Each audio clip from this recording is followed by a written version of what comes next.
আমাদের মহানবী সাল্লাল্লাহু আলাইহি সাল্লাম একদিন এক বৃদ্ধ কালো মহিলার সাথে শয়তানি করলে যে কালো লোক তো ব্যস্ত প্রবেশ করবে না, বৃদ্ধ লোক ব্যস্ত যাবে না।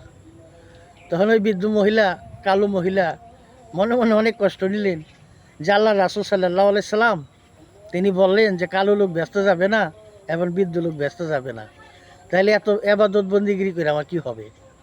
তখন মহানবী সাল্লাল্লাহু আলাইহি সাল্লাম ওই কালো বৃদ্ধ মহিলাকে বললেন, দেখেন আমি আপনার সাথে শয়তানি করছি।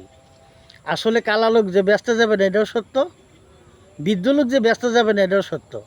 যখন কোনো বান্দা ব্যস্তবাসী হবে, আমাদের আদি পিতা হযরত আদম আলাইসাল্লামের দেহবটি নিবে, হযরত ঈসা আলাইসাল্লামের বয়স নিবে, হযরত ইউসুফ আলাইসাল্লামের সৌরত নিবে, হযরত দাউদ আলাইসাল্লামের কণ্ঠ নিবে, পঞ্চমে হযরত মহানবী সাল্লাল্লাহু আলাইহি সাল্লামের সচ্চরিত্র নিবে।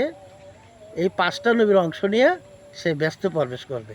এই জন্য আমি বলছি কালো লোক ব্যস্ত যাবে না, বৃদ্ধ মহিলা কালো লোক ব্যস্ত যাবে না, বৃদ্ধ লোক ব্যস্ত যাবে না। আমি শয়তানিও করছিলাম আর কথাটা সত্য।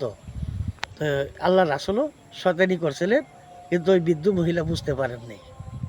ধন্যবাদ সবাইকে। ভিডিওটা বেশি বেশি শেয়ার করে দিবেন, লাইক সাপোর্ট অবশ্যই করবেন।